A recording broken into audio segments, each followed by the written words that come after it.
Saat ini di Metro City, tepatnya di kawasan perumahan elit yang terletak di Bukit Metro. Kawasan perbukitan ini sangat terkenal di Metro City. Bagaimana tidak, bukan sembarangan orang yang berada di kawasan elit ini, di mana disinilah letaknya para bangsawan top yang berlomba-lomba menunjukkan identitasnya dengan bangunan-bangunan tempat tinggal yang megah dan mewah. Di kawasan ini jugalah berdiri villa-villa mewah para konglomerat. Jadi, tidak heran jika ada di antara mereka yang berada di Metro City yang memiliki koneksi dari golongan elit Metro Hill ini sudah dapat dipastikan bukan orang sembarangan. Ini bisa dimaklumi. Karena selain tempat para pengusaha top, kawasan elit ini juga dihuni oleh para pejabat tinggi negara dan beberapa publik figur yang telah malang melintang di dunia hiburan internasional. Singkatnya, Metro Hill adalah surga bagi para pemimpi dan menjadi patokan bagi sebuah kesuksesan. Siang itu di sebuah villa yang sangat besar, sedang diadakan pertemuan. Pertemuan itu sendiri bertujuan untuk memperingati kematian seorang pengusaha muda yang di masa hidupnya pernah mengguncang dunia bisnis di kota Metro tepat sekitar 20-an tahun yang lalu. Setiap tahun keluarga itu akan mengadakan acara untuk mengenang calon tulang punggung keluarga yang dipersiapkan untuk menjadi raja baru di keluarga tersebut. Namun takdir berkata lain. Ibarat bunga, dia telah layu sebelum benar-benar mekar. Keluarga ini adalah keluarga William.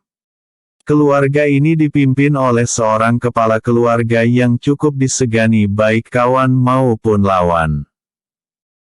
Karena kehebatannya dalam menjalankan bisnis membuat perusahaan itu benar-benar mencapai puncak kejayaannya suatu ketika dulu. Karena kiprahnya ini, para pengusaha lainnya memberinya gelar King of Business. Sehingga nama itu melekat sampai saat ini dan orang-orang mulai melupakan nama aslinya. Orang-orang yang tahu sepak terjangnya akan sepakat mengatakan bahwa dia adalah rajanya dunia bisnis. Sehingga semua orang memanggilnya dengan sebutan King William. Saat ini di villa tempat tinggal Tuan William, sedang mengadakan pertemuan keluarga. Beberapa saudara jauh juga hadir dalam pertemuan itu.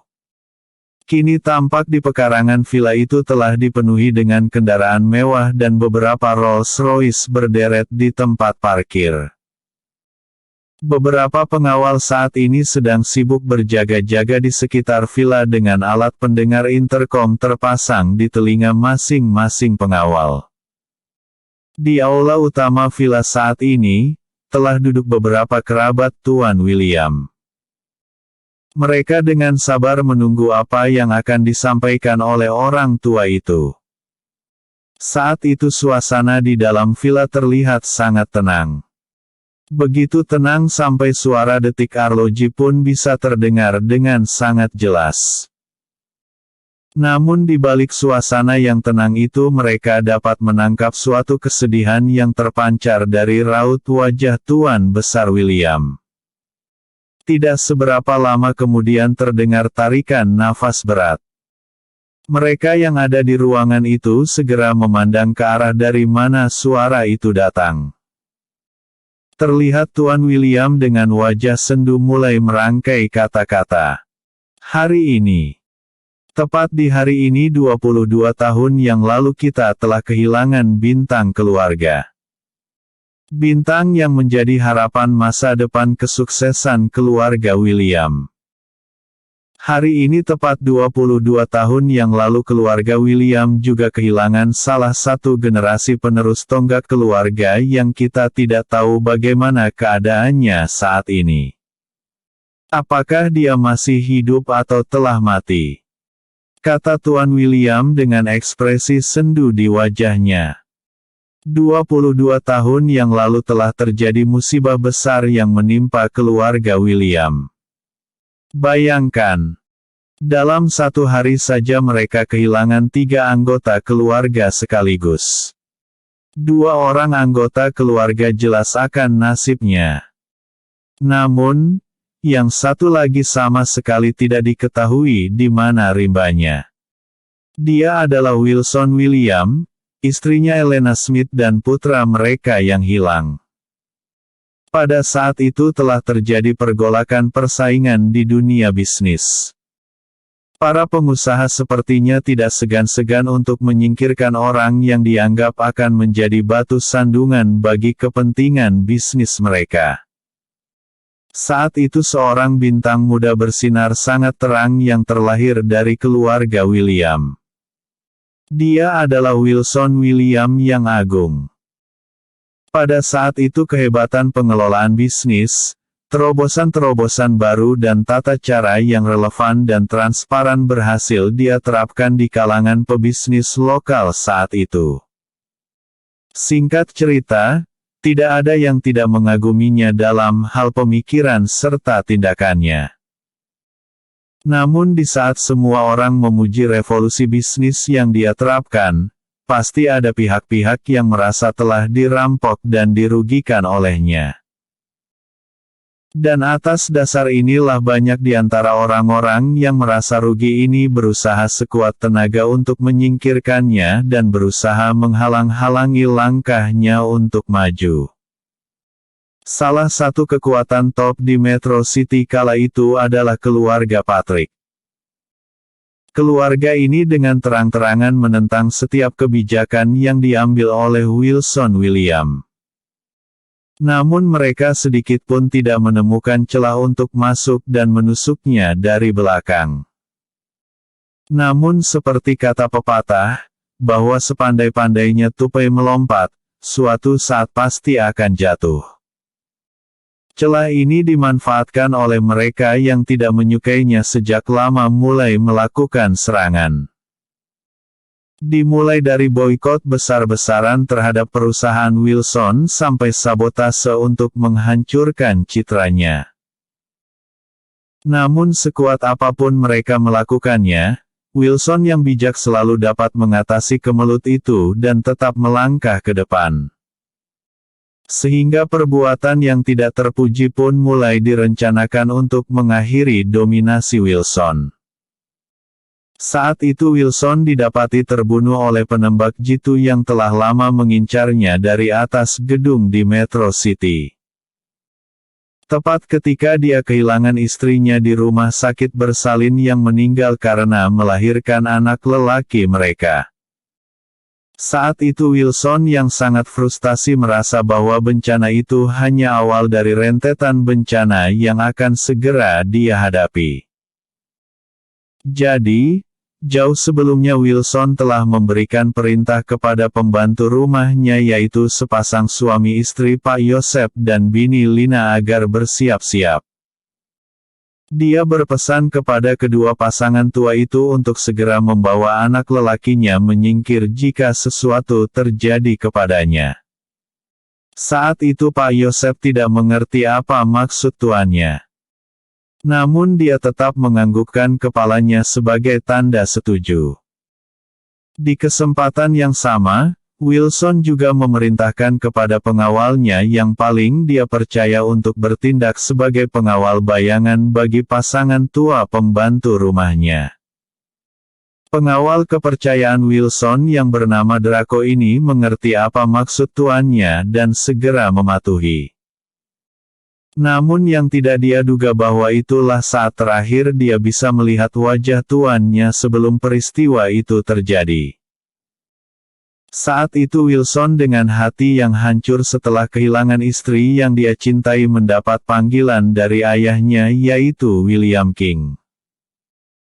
Di telepon William King berkata bahwa proyek hotel yang dia kepalai mengalami kecelakaan bangunan runtuh dan menimbulkan kehilangan nyawa dari beberapa pekerja di kawasan konstruksi tersebut. Saat itu Wilson yang mendengar tentang berita ini segera mengendarai mobilnya untuk segera kembali menemui Tuan Besar William. Namun yang terjadi selanjutnya adalah dia tidak pernah sampai ke rumah dalam keadaan bernyawa. Saat itu di jalan menuju ke Metro Hill sebuah kemacetan terjadi. Itu adalah kemacetan yang disengaja. Tepat ketika Wilson membuka kaca mobilnya untuk memberi uang kepada gelandangan yang membersihkan kaca mobilnya, sebuah peluru melesat cepat menghantam tepat di bagian tengkorak kepalanya. Sontak saja peristiwa itu memicu kegemparan di Metro City. Para elit polisi kriminal segera dikerahkan ke setiap sudut kota untuk memblokir pelaku agar tidak dapat melarikan diri. Setelah meneliti arah datangnya peluru tersebut, maka satu regu pasukan anti telah diperintahkan agar melakukan pengepungan di sebuah gedung di pinggiran Metro Street. Kurang lebih dari 1 jam polisi melakukan operasi, namun tidak menemukan satu pun bentuk perlawanan. Beberapa helikopter segera diterbangkan ke atas bangunan tersebut dengan tujuan dapat membekuk pelaku. Namun yang sangat mengejutkan adalah, bahwa sang pelaku ditemukan dalam keadaan tidak bernyawa lagi. Saat itu petugas polisi bergegas memeriksa mayat pelaku. Mereka memeriksa sosok seorang yang berpakaian serba hitam, memakai topeng dan sarung tangan serba hitam. Setelah memastikan dengan jelas bahwa orang yang mereka buru benar-benar sudah tidak bernyawa lagi, maka polisi pun bergegas untuk memeriksanya. Seorang kepala regu dengan paksa menarik topeng pelindung wajah dari orang tersebut.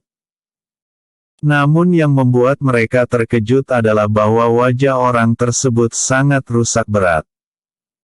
Polisi kembali menemukan bahwa orang itu juga tidak memiliki ujung jari.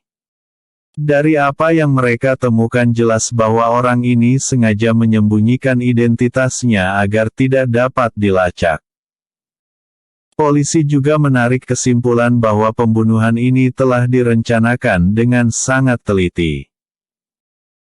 Selain wajah yang rusak, sidik jari yang tidak dimiliki oleh pelaku, identitas yang tidak dimiliki dan membunuh dirinya sendiri setelah mencapai target sasaran menandakan bahwa pelaku dibayar sangat mahal oleh seseorang.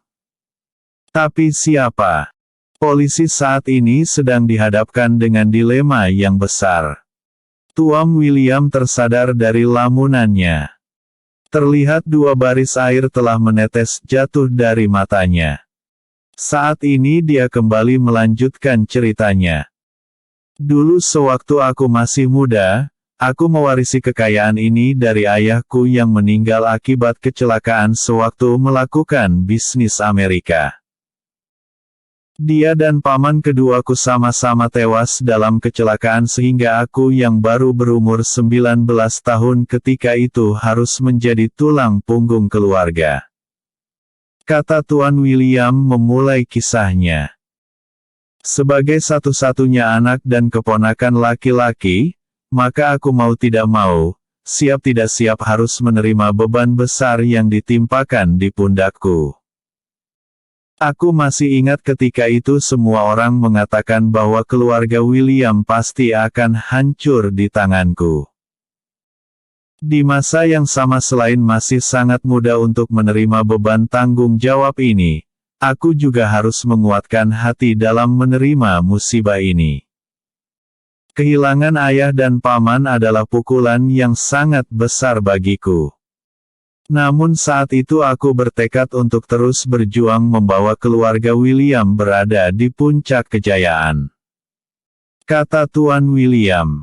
Dia berhenti sejenak lalu melanjutkan. Perlahan namun pasti. Sedikit demi sedikit aku mampu merengsek maju membawa keluarga William menuju kejayaan. Kesuksesan demi kesuksesan yang aku dapatkan telah mematahkan ramalan bahwa keluarga William akan hancur di tanganku. Saat itu seluruh keluarga yang berada di aula utama villa itu memandang Tuan William dengan tatapan penuh sanjungan. Tidak ada yang membantah fakta yang dikatakan oleh Tuan William. Mereka sangat bergantung kepada Tuan William pada saat itu bahwa andai jika Tuan William gagal dan bangkrut, maka sudah dapat dipastikan bahwa mereka pasti akan menjadi tunawisma saat ini. Dengan itu mereka yang ada di tempat itu semua mengangguk membenarkan apa yang dikatakan oleh Tuan William.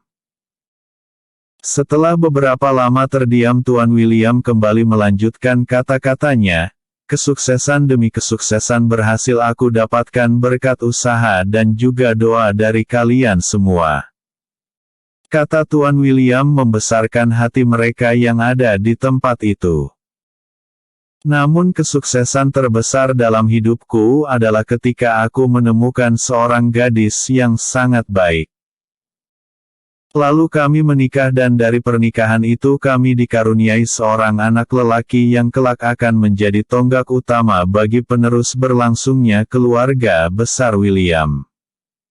Anak itu yang diberi nama langsung oleh kakeknya dengan nama Wilson. 2 tahun berselang kami kembali dianugerahi seorang lagi anak laki-laki yang diberi nama Jackson. Sejenak Tuan William menarik nafas mencoba menguatkan diri lalu kembali berkata.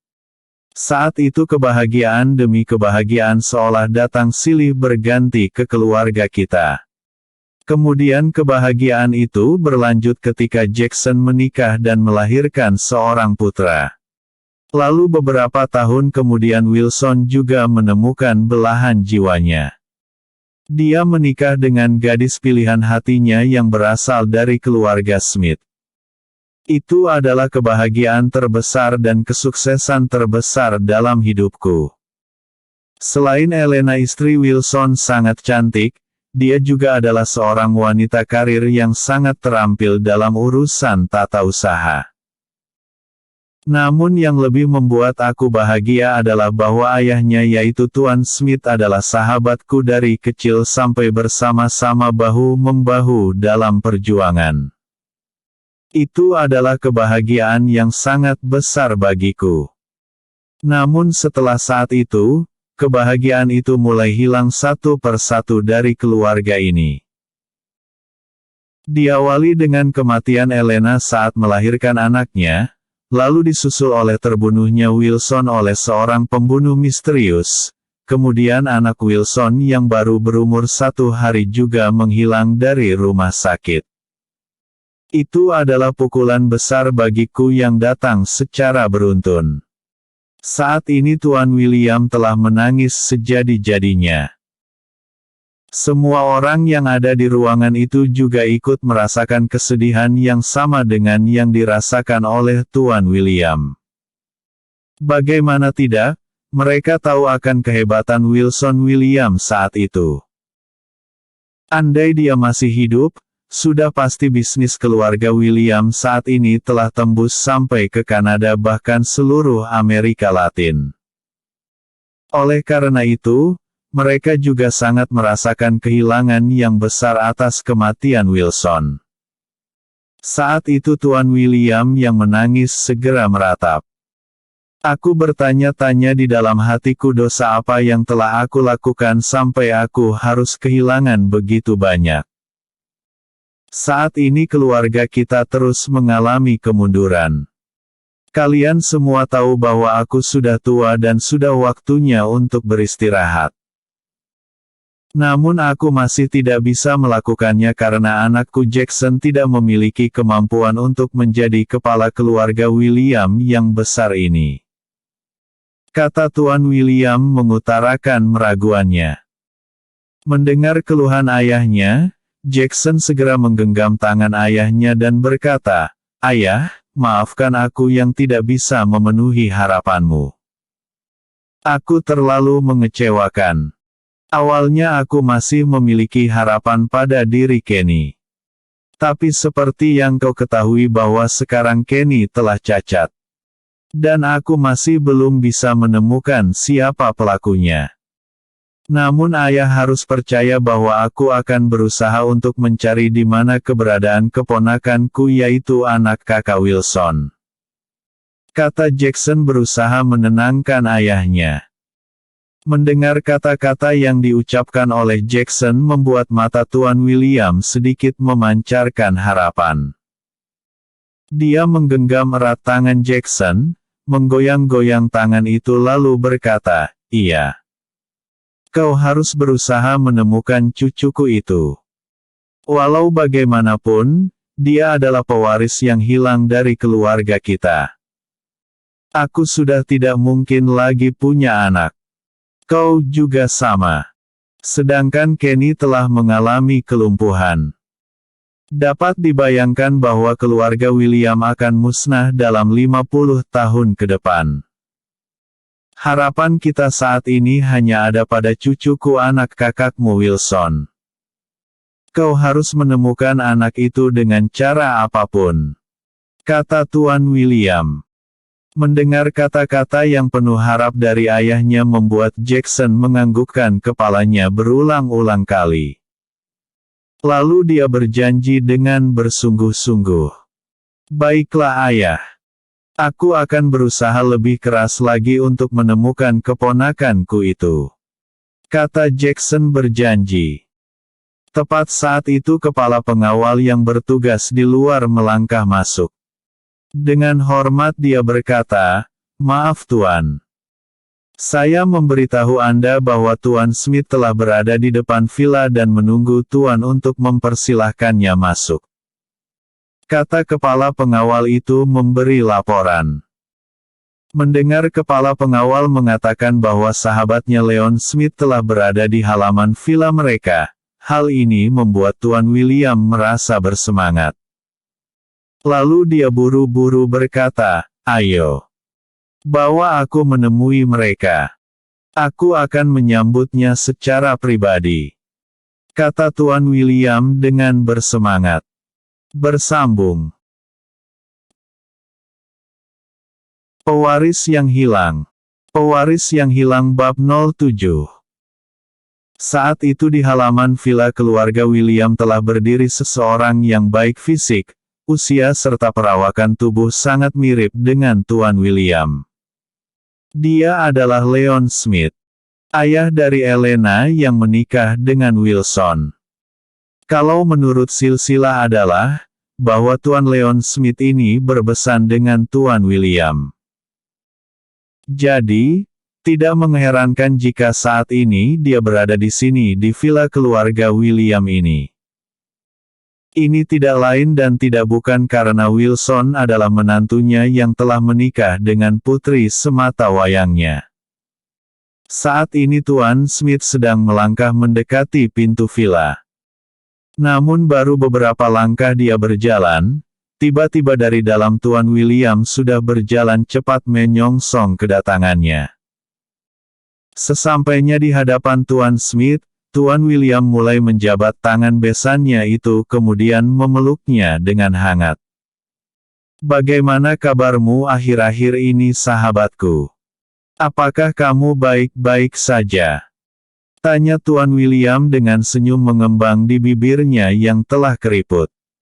Tuan Smith tersenyum sambil mengangguk dan berkata, "Aku baik-baik saja. Seperti yang kau lihat saat ini. Bukankah aku terlihat baik-baik?" kata Tuan Smith sambil merentangkan tangannya lalu tertawa. Melihat sahabat sekaligus besannya itu tidak kurang satu apapun membuat Tuan William merasa lega lalu menarik tangan sahabatnya itu. Mari kita masuk ke dalam. Di sana para kerabat telah lama berkumpul," kata Tuan William dengan bersemangat. Tuan Smith hanya bisa menurut saja tanpa membantah sedikit pun. Setelah mereka sampai ke dalam ruangan itu, Tuan Smith menatap ke sekeliling lalu berkata, "Saudara besanku, sepertinya ruangan ini sama sekali tidak berubah. Perasaanku mengatakan bahwa seluruh perabot dan dekorasinya persis sama dengan lebih dari 20 tahun yang lalu," kata Tuan Smith sambil tersenyum kepada Tuan William lalu menambahkan, "Saat itu di sini. Tepat di aula ini aku merasa menjadi orang yang paling bahagia di dunia. Pada saat itu bukan hanya Elena putriku yang merasakan kebahagiaan karena dapat bersanding dengan pemuda berbakat pilihan hatinya, namun aku Leon Smith juga sangat bahagia bisa berbesan dengan King William yang merupakan sahabat dari kecil dan seperjuangan. Kata Tuan Smith dengan bangganya. Saat berkata seperti itu, Tuan Smith buru-buru mendongak untuk menahan genangan air matanya agar tidak tertumpah. Mendengar Tuan Smith berkata demikian, Tuan William mengangguk dan berkata, "Benar katamu saudaraku. Aku juga merasakan hal yang sama dengan apa yang kau rasakan. Aku tidak memungkiri bahwa saat itu kita berdua merasakan kebahagiaan yang tak dapat diungkapkan dengan kata-kata." Tuan William tersenyum pahit lalu kembali melanjutkan. "Kita berdua adalah orang yang paling bahagia dan orang yang paling menderita atas apa yang telah terjadi." Saat ini senyum di wajah Tuan William telah berubah menjadi mendung. "Kamu tahu saudaraku, peristiwa itu telah berlalu lebih dari 20 tahun yang lalu. Namun rasa sakitnya masih membekas di hatiku dan sampai saat ini belum dapat terobati. Seolah-olah aku merasa baru kemarin kita kehilangan orang yang paling kita cintai.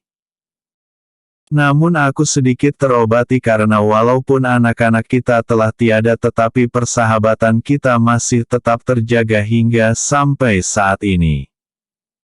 Dan aku merasa beruntung memiliki sahabat yang baik sepertimu Leon," kata Tuan William.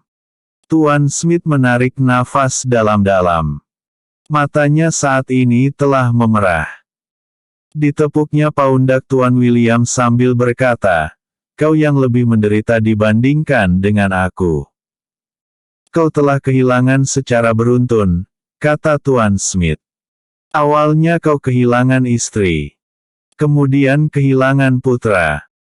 Setelah itu cucu kita yang baru berumur 1 hari juga menghilang tak tahu di mana dia saat ini berada. Dan beberapa tahun yang lalu cucumu Kenny terlibat kecelakaan dan divonis cacat lumpuh seumur hidup. Bahkan saat ini nyawanya hanya tergantung obat-obatan. Walau bagaimanapun saat ini kau lebih menderita dibandingkan diriku. Namun seperti terkena kutukan bahwa kau dan aku bernasib sama yaitu keluarga kita tidak memiliki penerus. Kita tidak memiliki generasi muda untuk melanjutkan garis keluarga kita. Keluarga William sedikit lebih diuntungkan dibandingkan dengan keluarga Smithku. Ini karena kau masih memiliki Jackson. Jadi, setidaknya keluarga William akan tetap ada setidaknya untuk 20 tahun ke depan. Ini lebih baik jika dibandingkan dengan keluarga Smithku. Setelah aku mati, maka tidak akan ada lagi yang akan meneruskan darah keturunanku," kata Tuan Smith mengeluarkan keluh kesahnya. "Awalnya aku menaruh harapan kepada cucu kita yaitu anak Wilson dan Elena. Aku telah merencanakan akan mewarisi seluruh aset properti keluarga Smith kepadanya. Namun harapan itu sepertinya sangat sulit untuk diwujudkan karena kita tidak tahu di mana cucu kita berada saat ini," tambah Tuan Smith lagi. Mendengar apa yang dibicarakan ayahnya dan Tuan Smith, Jackson yang sejak tadi hanya menjadi pendengar memberanikan diri menyela pembicaraan. "Paman, aku secara pribadi telah mengerahkan segenap tenaga untuk mencari di mana keberadaan keponakanku itu. Sejujurnya sejak hari pertama dia dinyatakan hilang dari rumah sakit bersama dengan pembantu rumah Kak Wilson, maka aku terus berusaha melacak keberadaannya selama 20 tahun lebih. Banyak usaha telah kami lakukan selama beberapa tahun ini. Namun hasilnya sangat mengecewakan. Tapi beberapa dari orang-orangku akhir-akhir ini seperti menemukan titik terang di mana pembantu rumah Kak Wilson berada. Hanya saja, Jackson tiba-tiba menghentikan kata-katanya. Dia menghela nafas berat saat ini. Tuan Smith yang sejak tadi mendengarkan dengan serius apa yang dikatakan oleh Jackson menjadi sangat penasaran lalu bertanya dengan nada mendesak. Mengapa berhenti Jackson? Lanjutkan bicaramu. Aku mendengarkan. Jackson mengangguk. Menatap kedua orang tua yang berada di hadapannya saat ini lalu berkata, Ayah, Paman, menurut informasi yang aku dapat dari orang-orang yang telah ditugaskan melacak keberadaan keponakanku, mereka mengatakan bahwa pembantu rumah tangga itu sering berpindah-pindah tempat dari satu kampung ke kampung lain hingga mereka menetap di New Village. Kemudian mereka menetap di sana dan bekerja menjadi buruh tani. Tapi itu sekitar 14 tahun yang lalu. Orang-orangku yang melacak keberadaan mereka menemukan berita bahwa pembantu rumah itu telah meninggal 14 tahun yang lalu. Kata Jackson. Mendengar hal ini, Tuan William semakin penasaran dan bertanya. Lalu apakah orang-orangmu menanyakan perihal anak ada bersama mereka? Jackson mengangguk dan berkata, iya. Menurut penduduk setempat ketika pembantu itu meninggal, saat itu anak yang ada bersama mereka baru berumur 8 tahun. Dan orang-orang yang bertetangga dengan pembantu rumah itu mengatakan bahwa setelah orang tua itu meninggal, anak yang ada bersama mereka sempat menjadi gelandangan yang meminta makan dari rumah ke rumah warga. Namun setelah itu, anak itu telah diangkat sebagai anak oleh seorang mantan gangster. Namun mereka tidak begitu peduli karena mereka berpikir bahwa ada baiknya jika ada yang bersedia merawat anak itu agar tidak menyusahkan mereka. Mendengar penjelasan dari Jackson membuat Tuan William langsung jatuh terduduk di kursinya.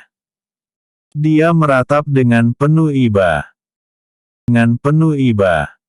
Oh cucuku yang malang. Bagaimana nasibmu saat ini? Rintih Tuan William. Tuan Smith yang juga merasa pukulan berat di hatinya mencoba menenangkan Tuan William dan berkata, tenangkan hatimu sahabatku. Sejujurnya dari cerita Jackson ini aku merasa bahwa kita masih memiliki harapan.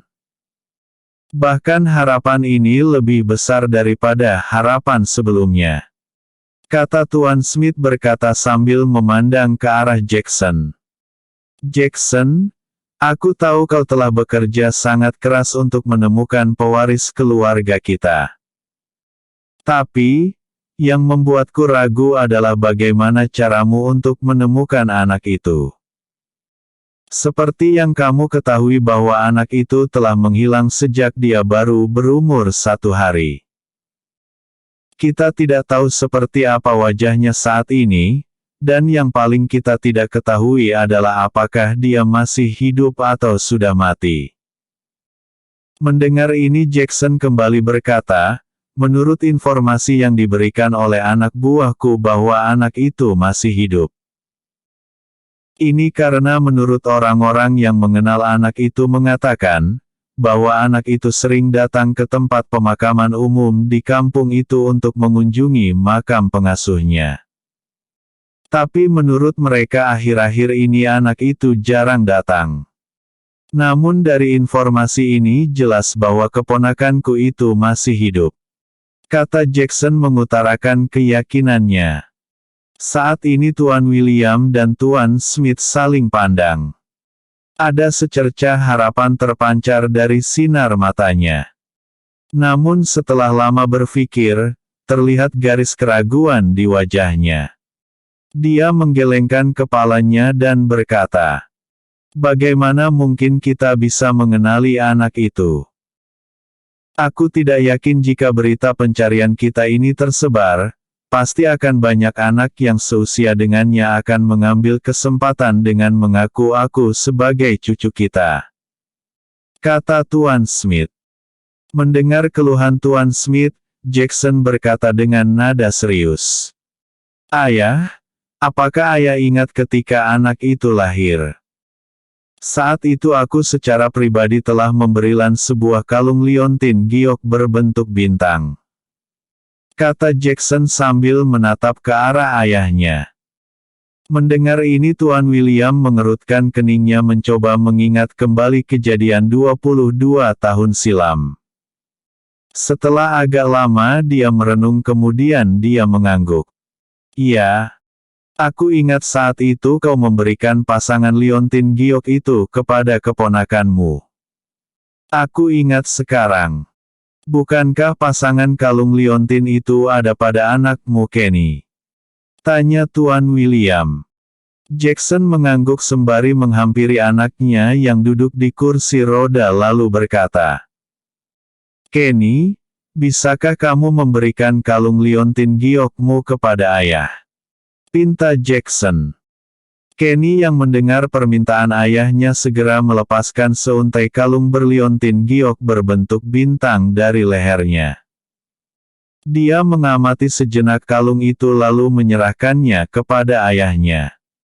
Jackson menerima kalung itu lalu kembali mendekati Tuan Smith dan Tuan William lalu berkata, Ayah. Paman. Ini adalah kalung liontin giok yang aku maksudkan. Kata Jackson sambil menunjukkan kalung liontin terbuat dari batu giok kepada Tuan William dan Tuan Smith. Tuan Smith mengamati kalung itu dan berkata, Jackson, apakah kalung ini bisa menjadi jaminan bahwa kita bisa menentukan orang yang kita cari hanya dengan kalung ini sebagai tandanya? Aku merasa bahwa kalung ini hanya kalung liontin giok biasa dan tentu banyak dijual di toko perhiasan. Kata Tuan William yang kelihatan ragu-ragu. Mendengar ini Jackson menggelengkan kepalanya dan berkata, Ayah. Paman. Percayalah bahwa hanya ada sepasang kalung seperti ini di dunia. Kata Jackson meyakinkan. Setelah berbicara begitu, Jackson mulai menjelaskan asal-usul kalung itu kepada mereka berdua. Ayah. Paman. Kalung ini adalah kalung liontin giok yang sengaja aku tempah secara pribadi ketika aku melakukan kunjungan bisnis ke Tainan, Taiwan sekitar 25 tahun yang lalu. Saat itu aku sedang berpikir hadiah apa yang harus aku bawakan untuk keluarga saat aku kembali nanti. Lalu seorang sahabat di sana mengenalkan aku kepada seorang pengrajin tua yang berada di kota Tainan kepadaku. Dikatakan, bahwa orang tua ini adalah ahli dalam seni mengukir berbagai bentuk perhiasan dari batu giok. Lalu aku terfikir bahwa aku memiliki seorang putra dan berharap kakak Wilson juga segera memiliki seorang anak. Maka aku berinisiatif untuk menempahkan sepasang kalung liontin yang terbuat dari batu giok berbentuk bintang segi 6 ini. Kata Jackson. Setelah menarik nafas sejenak, dia kembali melanjutkan. Untuk memastikan bahwa hanya ada sepasang saja, maka aku membuat permintaan khusus kepada pengrajin itu agar dia tidak boleh membuat liontin dengan bentuk yang sama dengan yang aku pesan. Dengan bayaran yang tinggi, pengrajin itu menyetujui. Dan juga andai ada liontin yang bentuknya sama, tetapi belum tentu ukurannya sama. Ini karena selain waktu pembuatannya sama juga dibuat secara sepasang. Jika liontin ini bertemu dengan pasangannya, maka liontin ini bisa dicocokkan dengan cara menyatukannya. Kalau benar itu adalah liontin asli pasangannya maka secara alami dia akan menyatu tanpa ada celah sedikit pun antara sudut bintang satu dengan yang lain. Kata Jackson menjelaskan secara panjang lebar. Setelah mendengar penjelasan yang panjang lebar dari Jackson, Tuan Smith yang tadinya pesimis kembali optimis. Dengan senyum mengembang di bibirnya yang sudah keriput dia berkata, "Jackson, segera kerahkan seluruh kekuatan yang kau miliki untuk melacak kembali keberadaan anak itu. Bila perlu kau bisa menyewa orang-orang di dunia hitam. Aku merasa jika kita membayar mereka dengan bayaran yang tinggi, pasti mereka tidak akan menolaknya. Untuk masalah pendanaan dalam usaha kita ini serahkan padaku. Namun satu pesanku adalah," lalu Tuan Smith membisikkan sesuatu ke telinga Jackson. Jackson yang mendengar ini segera faham lalu menganggukkan kepalanya. Tuan Smith berkata kembali, "Sebaiknya aku juga harus turun tangan untuk mencari keberadaan cucuku itu. Walau bagaimanapun, dia adalah pewaris keluarga yang telah lama hilang. Sudah saatnya dia ditemukan dan ketika itu terjadi, aku akan dengan sangat senang hati menyerahkan semua aset Smith Group ke tangannya," kata Tuan Smith dengan semangat.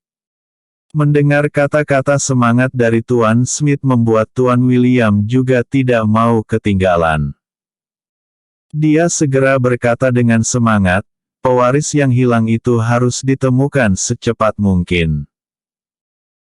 Dengan ini untuk mempermudah Jackson membuat keputusan, maka aku King William mengumumkan pensiun dari dunia bisnis dan menyerahkan tanggung jawab sepenuhnya kepada Jackson sebagai kepala keluarga William yang baru.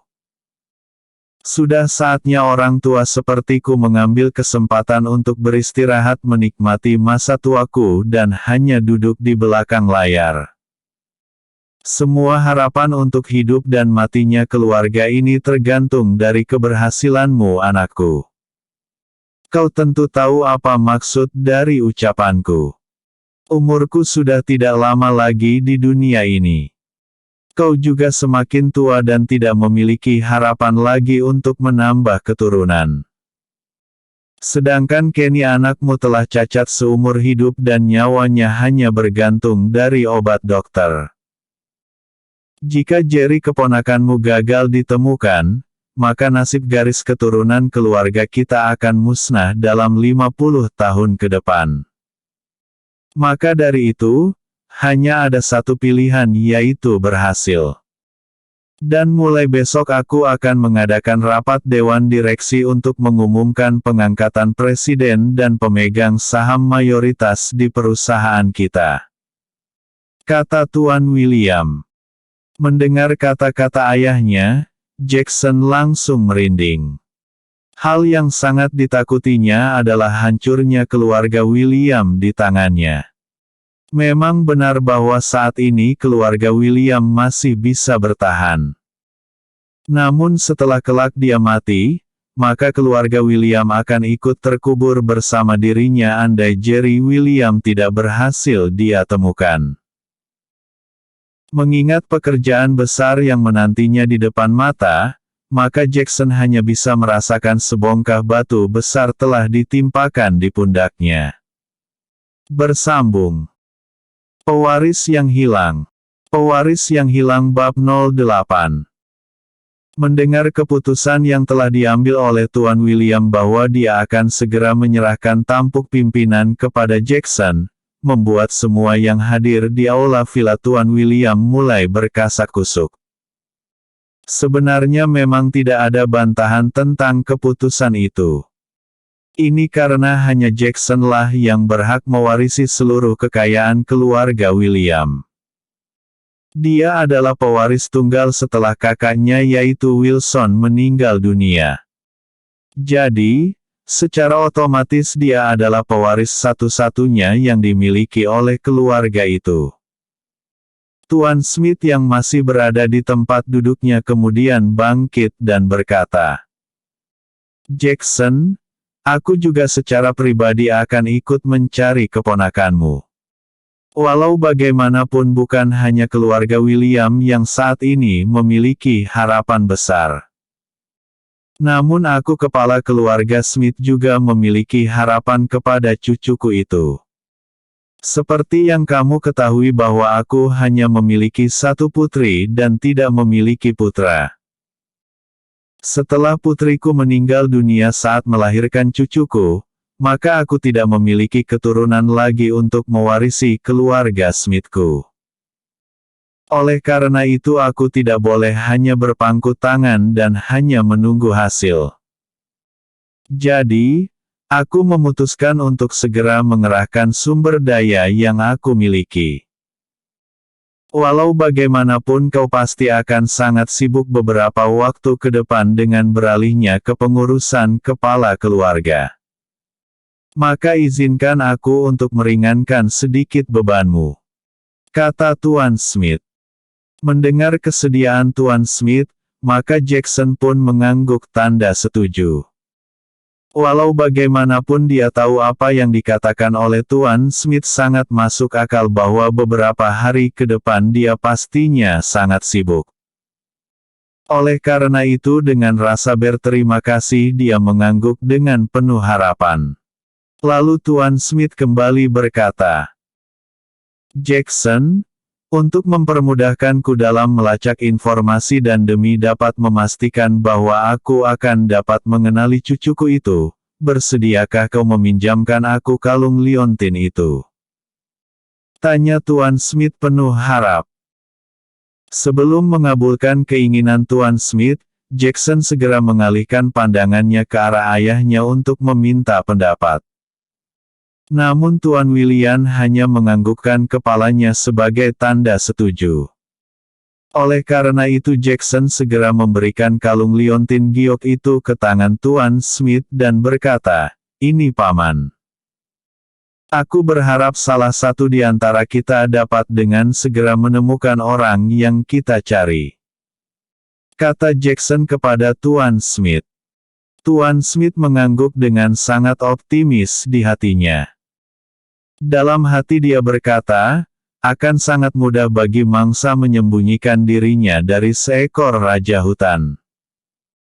Namun jika Leon Smith telah bergerak, tidak ada yang akan luput dari perhatiannya. Tuan Smith tersenyum lalu berkata dengan yakin. Kami orang-orang yang sudah tua bangka ini memang tidak sekuat dan seagresif kalian yang masih muda. Namun harus diingat bahwa kami memiliki senjata pamungkas yaitu pengalaman. Jadi, kau tidak perlu khawatir. Lagi pula kita tidak perlu harus terburu-buru dalam usaha ini. Walau bagaimanapun untuk menghindari perhatian banyak pihak, usahakan agar kita bergerak secara diam-diam. Kata Tuan Smith memberi penjelasan kepada Jackson. Jackson menganggukkan kepalanya tanda bahwa dia mengerti yang dimaksud oleh orang tua itu. Lalu Jackson kembali menatap Tuan William yang sejak tadi hanya memainkan jenggot putihnya yang tidak terlalu panjang dan berkata, Ayah, apakah tidak terlalu terburu-buru bagi ayah untuk menyerahkan pengurusan seluruh aset keluarga kita kepadaku? Aku merasa bahwa aku belum bisa menjalankan amanat sebesar ini. Bukankah ayah sangat mengenal aku dengan baik? Mendengar perkataan Jackson yang tidak percaya diri membuat beberapa orang yang berada di tempat itu berbisik sesama mereka. Dan salah satunya adalah Diana istri Jackson. Dia yang tidak terlalu jauh dari ketiga orang itu segera berbisik kepada Kenny yang duduk di kursi roda dan berkata, Lihatlah ayahmu. Dari dulu sampai sekarang tidak pernah berubah. Dulu dia selalu berada di balik bayang-bayang kakaknya Wilson. Aku mengira bahwa wajar karena Wilson lebih cakap dan penuh dengan wibawa. Jadi, aku menduga dia hanya menghormati tradisi keluarga untuk tidak bersaing dengan saudara tertua sebagai pewaris keluarga. Namun yang tidak aku sangka adalah bahkan setelah Wilson mati pun dia tetap tidak memiliki ambisi yang besar dalam hidupnya. Aku merasa bahwa dunia ini tidak adil padaku.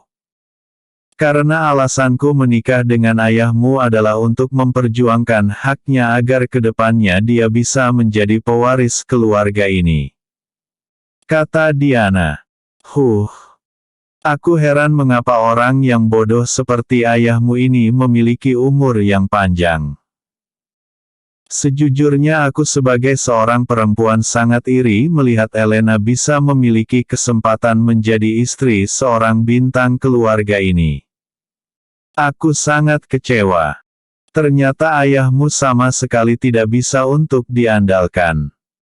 Katanya lagi dengan kesal.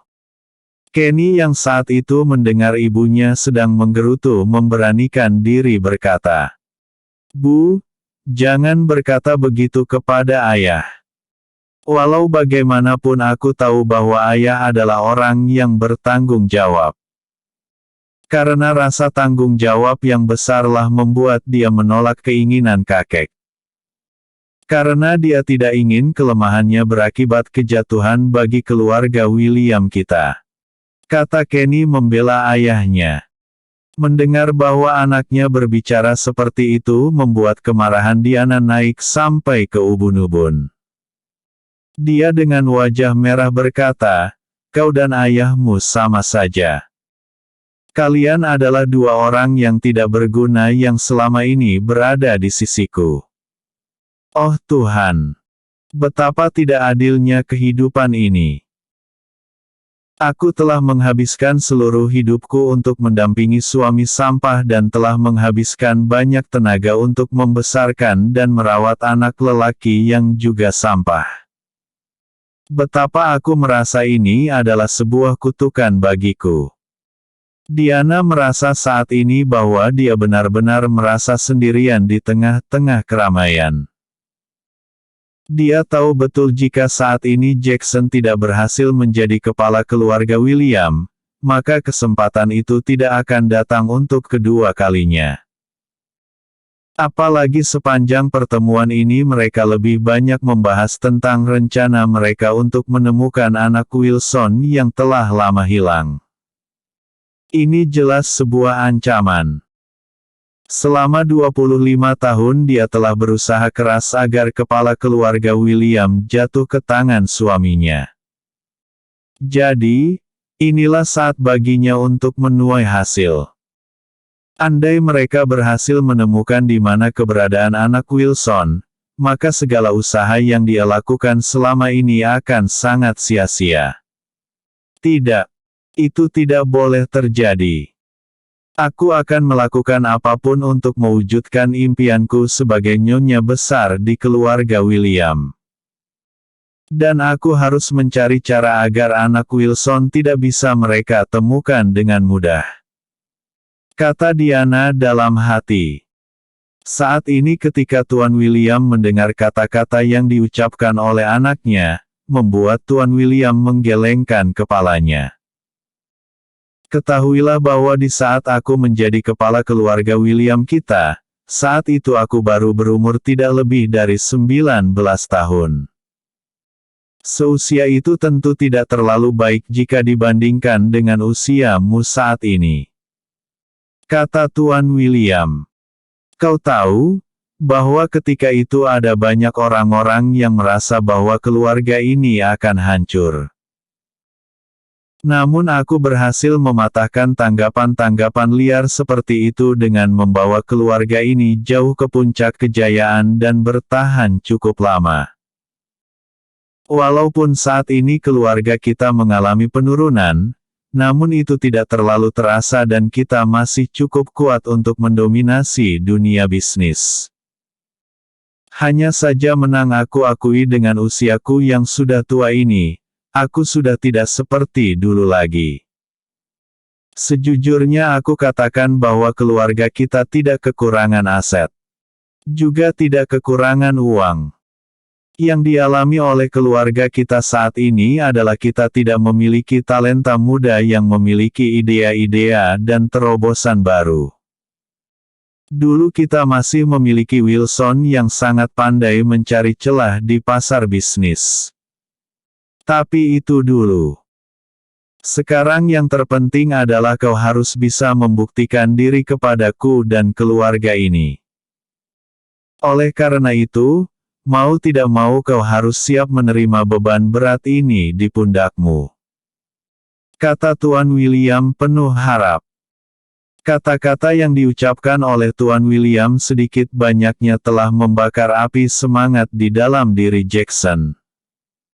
Jackson lalu mengangguk dengan semangat baru dan berkata, "Baiklah ayah.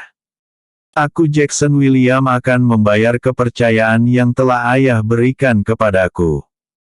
Aku akan berusaha untuk membawa keluarga kita ke level yang lebih tinggi lagi ke depannya." Kata Jackson penuh semangat. Mendengar Jackson telah menerima tanggung jawab yang dibebankan ke pundaknya, maka Tuan William merasa sangat lega di hatinya. Dia merasakan sebongkah batu yang besar baru saja diangkat dari pundaknya. Dengan ini mulai besok setelah rapat Dewan Direksi digelar dan melakukan serangkaian konferensi pers, maka sejak itu dia secara resmi telah mundur dari tampuk kepemimpinan dan hanya akan membantu Jackson dari balik layar. Ini lebih baik menurutnya. Selain memberikan kesempatan untuk Jackson agar berkembang dan membangun rasa kepercayaan diri yang besar, dia juga bisa segera beristirahat. Mungkin akan bepergian keliling dunia dengan tujuan wisata. Memang bepergian mengelilingi dunia sudah tidak asing lagi bagi Tuan William. Tapi waktu itu sangat berbeda. Kepergiannya ke berbagai negara adalah demi tujuan kerja. Tapi setelah semua tampuk kepemimpinan perusahaan diserahkan kepada Jackson, maka kali ini dia akan mengelilingi dunia dengan status sebagai turis. Ini pasti akan sangat menyenangkan sekali untuk dilakukan. Kini semua senyum ramah yang berbagai bentuk ditujukan ke arah Jackson. Ada senyum tulus yang memang lahir dari hati mereka. Namun ada juga senyum yang dibuat-buat demi untuk mencari muka agar suatu saat Jackson tidak akan melupakan mereka. Jackson paham betul dengan suasana hati mereka saat ini. Terutama istrinya Diana dan anak lelakinya yang cacat yaitu Kenny. Namun berbeda dengan istrinya, Kenny terlihat sangat tulus. Ini mungkin karena dia mewarisi banyak sifat dari pamannya Wilson. Saat itu bahwa Jackson lebih dulu menikah beberapa tahun lebih cepat dibanding Wilson. Jadi, di saat Kenny lahir, Wilson masih lajang ketika itu.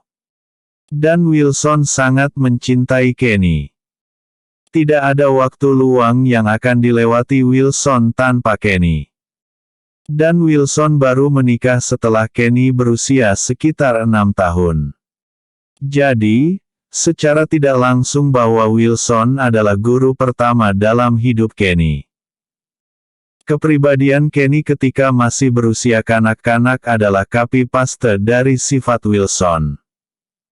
Namun perasaan berbeda dialami oleh Jackson saat melihat raut wajah istrinya penuh dengan senyuman jahat. Dia tidak tahu apa yang ada dalam benak istrinya saat ini. Namun yang pasti adalah dia melihat seperti kepuasan batin tersendiri di raut wajah dan senyuman itu. Diana, aku paham betul akal bulusmu. Kau adalah ular betina yang tidak menggigit mangsanya. Namun kau membelit mangsamu secara perlahan. Jika bukan karena memandang wajah Kenny, aku mungkin sudah lama mencampakkanmu di jalan. Geram Jackson dalam hati. Namun dia tetap memendam perasaan ini selama hampir 30 tahun mereka bersama. Dia teringat kenangan pahit dan memalukan ketika itu. Waktu itu mereka masih sangat muda dan belum terlalu mengerti akan arti kehidupan sebenarnya. Ini karena selain sebagai anak yang terlahir dalam gelimang harta, dia juga sangat dimanjakan oleh orang tua sebagai anak bungsu. Mungkin inilah yang membuat Jackson tidak bisa mandiri dan kurang berani mengambil keputusan di saat-saat diperlukan. Keadaan ini jelas terbalik dengan kakaknya Wilson.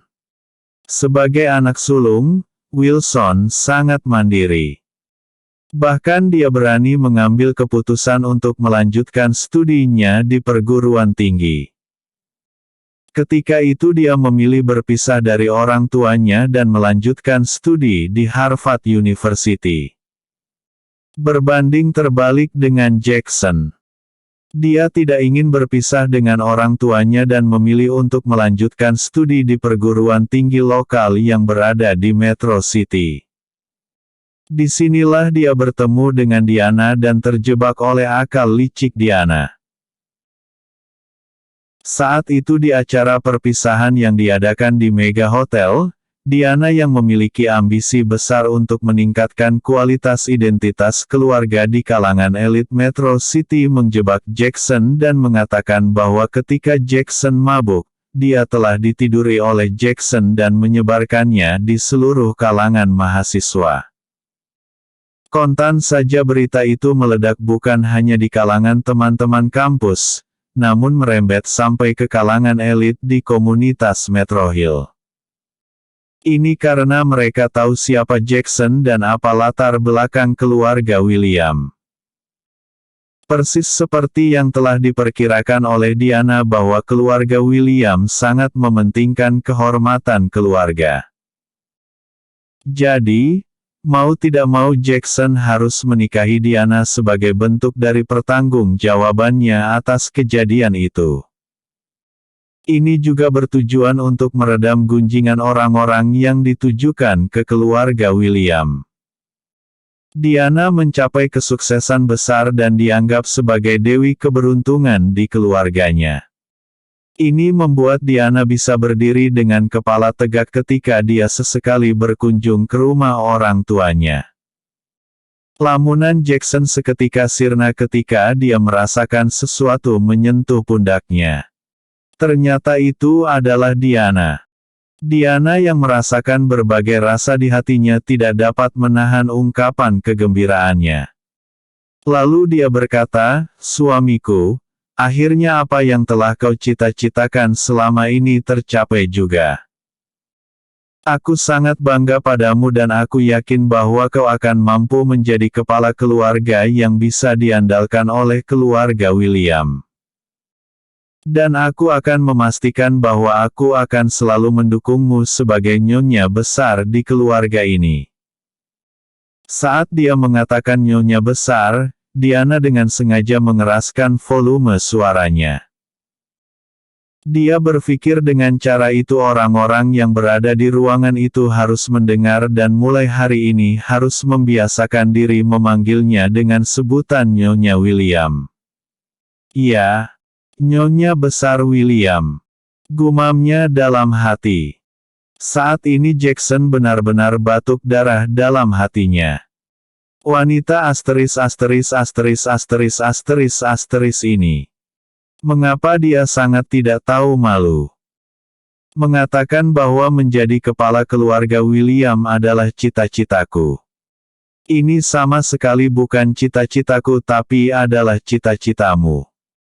Dan seumur hidupmu kau habiskan dengan akal licik untuk dapat menguasai keluarga ini," kata Jackson dalam hati. Setelah membatin dalam hati, Jackson pun berkata, "Istriku, terima kasih atas ucapan selamat darimu. Namun kau harus tahu bahwa aku menerima untuk menjadi kepala keluarga hanya sementara. Ketika saatnya Jerry William berhasil ditemukan, maka aku akan dengan senang hati mengambil pensiun dan memberikan tampuk kepemimpinan di seluruh keluarga ini kepadanya. Saat itu aku juga akan merasakan beban berat lepas dari pundakku seperti yang dirasakan ayah saat ini," kata Jackson. Seperti tersambar petir, setelah mendengar kata-kata Jackson, Diana merasakan bahwa rambutnya telah berdiri dan aliran darahnya tidak teratur. Dia ingin memaki Jackson habis-habisan saat ini. Namun itu tidak dilakukan karena selain para kerabat, ayah mertuanya dan Tuan Smith juga masih berada di sini saat ini. Jadi, dengan menelan ludah yang tiba-tiba terasa bagaikan api, Diana mengangguk dan memaksakan senyum. Dia berusaha sekuat tenaga agar senyumnya terlihat sangat ikhlas. Namun apa daya, semua orang melihat senyum itu seperti senyum keledai yang mendadak ingin buang air besar. Iya suamiku. Aku mengerti maksudmu bahwa hanya Jerry lah yang bisa dijadikan tulang punggung keluarga ini di masa depan. Kamu harus percaya bahwa aku akan mendukung apapun keputusanmu. Dan sebagai istri, tentu aku akan patuh kepadamu. Kata Diana sambil meremas tangan kursi roda yang diduduki oleh Kenny. Bersambung. Pewaris yang hilang bab 09. Sore ini di Villa Keluarga Smith sedang berlangsung pertemuan antara Tuan Smith dan beberapa orang kepala pengawal, pelayan keluarga Smith dan seorang mantan intelijen yang telah lama malang melintang di ketentaraan. Orang ini bersama Syam. Syam yang dulu ketika masih aktif di dunia tentara sangat diandalkan oleh kesatuan ketentaraan yang disertainya. Diketahui bahwa dia tidak pernah gagal dalam melakukan tugas yang diberikan oleh komandan pasukannya. Saat itu Syam pernah ditugaskan untuk memburu gembong narkoba yang melarikan diri ke Hong Kong, dan dengan kemahirannya dalam menyamar, dia berhasil menyusup sebagai informan. Dengan informasi yang sangat akurat, akhirnya pihak kepolisian bagian narkotika dapat menumpas sindikat ini. Syam juga pernah dimintai bantuan oleh pihak kepolisian untuk mengungkap kasus penculikan oleh kelompok geng yang menculik seorang anak pebisnis terkaya dari negara tetangga. Dan dia berhasil dalam tugasnya, bahkan berhasil menyeret ketua mereka ke dalam penjara. Tugas lain yang sukses dijalankan oleh Syam adalah ketika dia menyamar sebagai anggota dari geng terkenal di Metro City. Diketahui bahwa salah satu keluarga kaya di Metro City telah melaporkan bahwa ketua dari penguasa dunia gelap ini telah memeras dan mengancamnya untuk membayar sejumlah uang dan atas beberapa tuduhan lainnya. Syam tahu bahwa targetnya saat ini sangat kuat. Maka dia pun segera mempersiapkan diri dengan sangat teliti. Karena dia sering mendengar sepak terjang penguasa dunia gelap Metro City ini. Selain memiliki kemampuan bela diri yang tinggi, dia juga dikenal sebagai orang yang berdarah dingin. Dia bisa memasteri semua orang tanpa alasan yang jelas. Orang ini bernama Draco. Sang penguasa dunia bawah tanah Metro City yang sangat ditakuti. Dengan segala macam persiapan dan penyamaran, Syam berhasil masuk ke dalam komplotan geng ini. Sudah bukan menjadi rahasia lagi di kalangan orang-orang di Metro City bahwa Syam lah yang membuat perkumpulan geng ini mengalami kehancuran.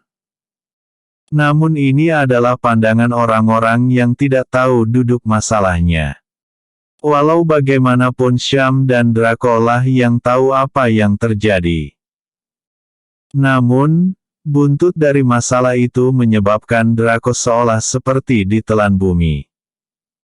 Tidak ada satupun di antara mereka yang tahu kemana Draco menghilang. Dia seperti lenyap begitu saja. Kabar angin yang simpang siur berhembus dari berbagai arah. Ada yang mengatakan Syam telah memasteris Draco. Ada yang mengatakan bahwa Draco dipenjara.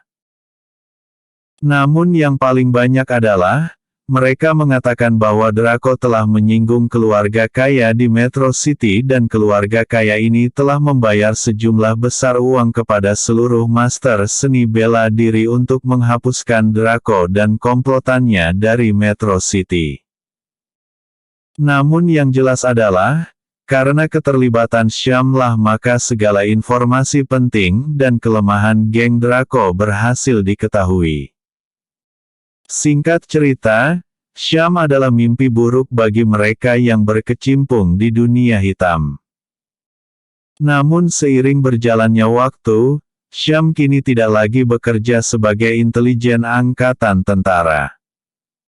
Ini karena Syam mulai kalah bersaing dengan bakat-bakat muda yang lebih gesit dan tentunya lebih kuat secara fisik.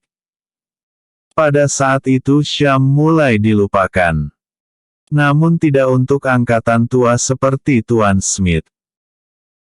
Begitu Tuan Smith mengetahui bahwa Syam tidak lagi bekerja di ketentaraan, maka dia segera mencari cara untuk mengundang Syam dengan tujuan agar dapat merekrut Syam bekerja di bawahnya untuk kepentingan keluarga Smith. Syam yang saat itu tidak memiliki pekerjaan dan hanya bergantung pada uang pensiun dengan senang hati menerima lamaran Tuan Smith. Maka saat itulah Syam secara resmi bekerja untuk majikannya yaitu Tuan Leon Smith. Di ruangan pertemuan saat ini Tuan Smith mulai mengedarkan pandangannya ke setiap wajah-wajah yang berada di tempat itu. Dia berdehem beberapa kali untuk memecahkan keheningan lalu mulai menceritakan alasan dan tujuannya mengadakan pertemuan ini. Saat itu Tuan Smith mulai menjelaskan tujuannya dengan berkata, "Kalian semua tentu bertanya-tanya dalam hati mengapa aku memanggil kalian untuk menemuiku di tempat ini," kata Tuan Smith. Tuan Smith menghentikan sejenak ucapannya dan kembali memandang ke arah wajah-wajah yang serius menunggu lanjutan dari perkataan Tuan Smith barusan. Tuan Smith menarik nafas, sejenak sambil mengetuk-ngetukkan tongkatnya ke lantai lalu melanjutkan kata-katanya, "Tujuanku memanggil kalian ke tempat ini adalah untuk membantuku dalam melacak keberadaan cucuku yang telah hilang selama 22 tahun," kata Tuan Smith. Saat ini semua yang hadir di tempat itu saling pandang dengan raut wajah yang penuh tanda tanya. Namun mereka tidak berani bertanya karena mereka tahu Tuan Smith akan menjelaskan secara detail pokok masalahnya. Tuan Smith mengalihkan pandangannya ke arah Syam dan berkata, "Syam, aku membutuhkan bantuanmu saat ini," kata Tuan Smith. Lalu beliau berkata lagi, "Aku tahu kau memiliki kelebihan yang tidak dimiliki oleh kebanyakan orang. Dulu ketika kau masih aktif di ketentaraan siapa yang tidak mengenal dirimu? Semua orang tahu bahwa Syam adalah ahli dalam hal pengintaian. Jadi, saat ini aku sangat membutuhkan pengalaman yang kau miliki bertahun-tahun ini untuk membantuku menemui cucuku yang hilang itu." Tuan Smith kembali berkata, "Beberapa petunjuk telah aku peroleh dari keluarga William bahwa saat ini informasi terakhir yang mereka dapatkan adalah cucuku itu telah dibawa oleh pembantu rumah tangga menantuku ke perkampungan di bagian timur Star Hill bernama New Village. Dan kamu bisa memulai pencarian dari tempat itu." Lalu Tuan Smith mulai menjelaskan segala informasi yang dia peroleh dari Jekon. Setelah itu Tuan Smith memandang ke salah seorang yang hadir di tempat itu lalu berkata, "Dan kamu Ronald. Untuk mempermudah urusan Syam melacak keberadaan cucuku itu maka aku juga membutuhkan bantuanmu dan seluruh orang-orang yang berada di bawahmu. Dengan ini kita akan mendiskusikan tentang tugas-tugas yang harus kalian lakukan. Untuk Ronald, mulailah dengan New Village. Kamu bisa menanyakan tentang keluarga Yosef di New Village. Kamu juga bisa membuat alasan yang masuk akal kepada mereka. Katakanlah bahwa Anda adalah kerabat mereka yang telah lama berpisah. Untuk hal ini aku tentu tidak perlu mengajarimu bukan?" tanya Tuan Smith. Mendengar tuannya telah memberi perintah makan, Ronald segera mengangguk dan berkata, "Saya siap menjalankan perintah dari Tuan Besar. Yakinlah bahwa kami akan berusaha sekuat tenaga agar dapat menemukan di mana keberadaan Tuan Muda," kata Ronald dengan bersungguh-sungguh. Mendengar kesediaan Ronald, Tuan Smith sedikit mengangguk. Lalu kali ini dia berkata kepada Syam, "Untuk Syam, Anda bisa memulai dari setiap toko perhiasan, barang antik atau pusat-pusat pegadaian barang." Sambil berkata begitu, Tuan Smith mengeluarkan seutas kalung berliontin giok berbentuk bintang segi 6 dari saku bajunya. "Kalung yang ada di tanganku ini memiliki pasangan. Di mana pasangan yang satunya lagi berada pada cucuku. Namun aku khawatir kalau kalung yang bentuk, warna dan ukurannya seperti yang ada padaku saat ini telah dijual atau digadaikan. Hal seperti ini tentu bukan mustahil. Jadi, tugas Anda adalah memasuki setiap toko perhiasan dan bertanya tentang kalung ini. Andai kamu menemukannya di salah satu toko tersebut, cobalah bertanya kepada pemilik toko itu siapa pemilik kalung tersebut atau siapa penjualnya. Dengan begitu, kemungkinan untuk menemukan keberadaan cucuku akan sangat terbuka lebar," kata Tuan Smith sembari memberikan kalung liontin itu kepada Syam. Syam menerima kalung liontin itu dengan sebuah pertanyaan. "Tuan, andai aku menemukan keberadaan pasangan liontin ini dan mengetahui siapa pemiliknya, lalu apa yang harus saya lakukan?" kata Tuan Syam bertanya. Mendengar pertanyaan dari Syam, maka Tuan Smith menjawab, "Ketika kamu menemukan petunjuk apapun itu, maka kalian harus segera menghubungiku. Dan satu lagi, kalian harus saling bekerja sama dan saling bertukar informasi. Dengan ini pekerjaan akan terasa lebih mudah," kata Tuan Smith. Mereka berdua yang mendapat tugas itu segera mengangguk dan berkata, "Baiklah Tuan. Saya rasa maklumat yang saya perlukan sudah cukup. Maka kami akan segera bergerak untuk melakukan penyelidikan awal terlebih dahulu." Tuan Smith mengangguk lalu buru-buru berkata, "Syam, Ronald. Ada hal yang harus kalian ingat. Jangan bocorkan masalah pencarian kita ini kepada siapapun, terutama keluarga William. Bukannya aku tidak mempercayai sahabatku itu.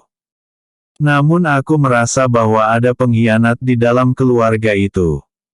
Oleh karena itu, rahasiakan pergerakan kalian. Ketika menemukan sesuatu petunjuk maka Anda bisa menghubungi aku secara langsung. Ketika aku lambat merespon maka kalian berdua dapat menghubungi Barry," kata Tuan Smith. Mereka berdua mengangguk dengan kompak lalu berkata, "Baiklah Tuan. Jika begitu maka kami akan kembali dulu untuk mempersiapkan segala sesuatunya," kata Ronald dan Syam. Tuan Smith mengangguk lalu berkata, "Silahkan kalian membuat persiapan. Aku juga tidak akan berlama-lama menyita waktu kalian." Segera setelah itu Syam dan Ronald segera membungkukkan badannya kemudian segera memutar tubuh. Mereka bersama-sama meninggalkan tempat itu untuk mempersiapkan diri guna mencari pewaris yang hilang. Di waktu yang sama saat ini Jerry sedang duduk di bangku panjang terbuat dari batu semen yang berada di taman kampus. Untuk saat ini benar-benar dia tidak tahu harus berbuat apa. Tadinya dia berpikir bahwa setiap sore sampai malam dia akan bekerja sebagai pelayan setengah waktu di restoran bintang. Dengan ini dia bisa sedikit menutupi kebutuhan di asrama. Setidaknya untuk membeli makanan, sabun untuk mandi, bahkan dengan berhemat dia bisa membeli sepasang pakaian baru. Namun itu semua berantakan disebabkan oleh Anton dan kawan-kawan. Andai Anton tidak datang ke restoran itu mengganggu dan menjebaknya, pasti saat ini dia masih bekerja di sana sebagai pelayan tidak tetap. Tapi Jerry kembali berpikir, pasti ada hikmah dari semua ini. Belum menjadi rejeki bagiku. Sebaiknya aku lupakan saja, kata Jerry dalam hati. Jerry mengambil sebutir batu kerikil lalu melemparkannya ke dalam air. Tepat ketika kerikil itu jatuh ke dalam kolam, tiba-tiba Jerry mendengar satu suara bertanya kepadanya. Sendiri aja Jerry. Kemana teman-temanmu yang lain? Tanya satu suara dari arah belakang. Jerry memalingkan wajahnya mencari tahu sumber suara barusan. Akhirnya Jerry menemukan satu sosok yang sangat cantik berjalan mendekat ke arahnya. Lisa. Sapa Jerry sambil bangkit dari duduknya.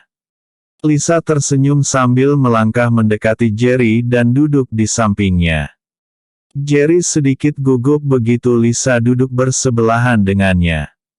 Walau bagaimanapun dia merasa sangat kikuk. Saat ini raut wajah Jerry menggambarkan kegelisahan. Jujur saja dia tidak pernah sedekat ini dengan Lisa. Lisa tahu apa yang ada di pikiran Jerry. Untuk memecah kebisuan dia berkata, "Kamu sendiri Jerry?" Tanya Lisa. Jerry mengangguk gugup dan berkata, Iya aku memang lagi sendiri." Lisa tersenyum manis sambil bertanya, "Apa kamu tidak memiliki kesibukan sore ini?" Jerry menggelengkan kepalanya berkali-kali dengan sangat kaku. Ini terlebih lagi jantungnya berdebar-debar seperti akan melompat keluar dari dadanya begitu dia melihat senyum manis di wajah Lisa. Lalu Jerry memberanikan diri bertanya, "Lisa, mengapa kamu masih di sini? Apakah mobilmu rusak?" Jerry benar-benar kaku saat ini. Dia kemudian sadar bahwa pertanyaan itu jelas adalah pertanyaan bodoh. Tapi apa mau dikata, pertanyaan itu keluar begitu saja. Lisa yang melihat kekakuan di wajah Jerry hanya bisa tersenyum lucu. Betapa dia merasa bahwa Jerry ini adalah tipe lelaki yang baik, sopan dan lugu. Hal yang tidak dia dapatkan dari mahasiswa yang lain di kampus ini. Apalagi Anton dan kawan-kawan. Tiba-tiba saja Lisa merasakan ketertarikan terhadap Jerry. Dengan itu Lisa segera menjawab pertanyaan Jerry dengan ekspresi sedikit lucu, "Aku tadi dari perpustakaan. Saat ini aku, Rina, Rico sahabatmu dan Jenny mengadakan rutinitas belajar berkelompok. Banyak hal yang bisa didiskusikan ketika belajar bersama. Yah, lumayanlah buat membuka pikiran. Karena belajar sendirian menurutku sangat membosankan. Jadi aku memilih untuk membuat kelompok belajar. Tadinya aku ingin kamu bergabung dengan kami. Tapi kemarin Rina mengatakan bahwa kamu akan bekerja separuh waktu di restoran. Jadi aku dapat mengerti dan memaklumi. Tapi yang membuat aku heran, mengapa kamu berada di sini? Bukankah kamu harus bekerja di restoran itu?" Tanya Lisa dengan penasaran. "Tidak," kata Jerry menjawab pertanyaan Lisa. "Aku sudah tidak bekerja lagi di restoran itu." Lisa mengerutkan dahinya lalu bertanya, "Mengapa Jerry? Apakah restoran itu sudah memiliki pelayan tetap sehingga tidak menerima lagi pelayan separuh waktu?" Tanya Lisa. Untuk menjawab pertanyaan Lisa, Jerry hanya menggelengkan kepalanya, mengangguk dan menggeleng lagi. Lisa mulai kebingungan melihat tingkah Jerry lalu bertanya, "Jerry, apakah kamu baik-baik saja?" Tanya Lisa dengan ekspresi khawatir. Jerry segera menjawab, "Aku baik-baik saja Lisa." "Oh ya. Tadi kamu bertanya mengapa aku tidak bekerja lagi di restoran itu ya?" "Itu karena restoran itu telah mendapatkan tenaga kerja penuh waktu. Jadi pihak restoran lebih mengutamakan pelayan tetap daripada pelayan sampingan seperti aku," kata Jerry berbohong. Jerry meringis dalam hatinya. Dia ingin mengatakan bahwa Antonlah penyebab dia kehilangan pekerjaan. Tapi ya sudahlah, tidak ada gunanya menceritakan semua kejadian itu kepada Lisa. Karena sejujurnya dia tidak suka dengan berkata seperti itu akan membuat Lisa kasihan kepadanya. Jadi, Jerry merasa cukuplah hanya dia yang tahu dan tidak perlu untuk memberitahu kepada Lisa tentang semuanya. Lisa mengangguk dan berkata, "Jerry, jika kamu tidak ada kegiatan besok, apakah kamu mau bergabung bersama kami untuk belajar secara kelompok?" tanya Lisa. Jerry ingin mengangguk. Tapi ketika itu satu suara di belakangnya membentak. "Lisa, untuk apa kamu dekat dengan kucing kurap itu?" kata satu suara dengan lantang. Lisa dan Jerry sama-sama terkejut dengan suara itu dan sama-sama memutar badan untuk melihat ke arah suara itu. "Anton," kata Jerry dan Lisa secara bersamaan. Bersambung. Pewaris yang hilang. Pewaris yang hilang bab 10. Begitu melihat Anton tiba-tiba berada tidak jauh dari mereka, Jerry yang sejak dari tadi merasa gugup berada berduaan di taman itu bersama Lisa menjadi semakin gugup. Namun gugupnya kali ini benar-benar sesuatu yang tidak menyenangkan. Jika tadi dia merasa gugup dan salah tingkah oleh seorang gadis, kali ini gugup yang dirasakan di hatinya lebih ke arah tidak nyaman. Saat ini dia benar-benar tidak tahu harus bagaimana. Dalam hatinya dia mengutuk habis-habisan akan situasi saat ini. Ini benar-benar tidak menguntungkan baginya. Di pihak lain, Lisa juga merasa heran dalam hatinya.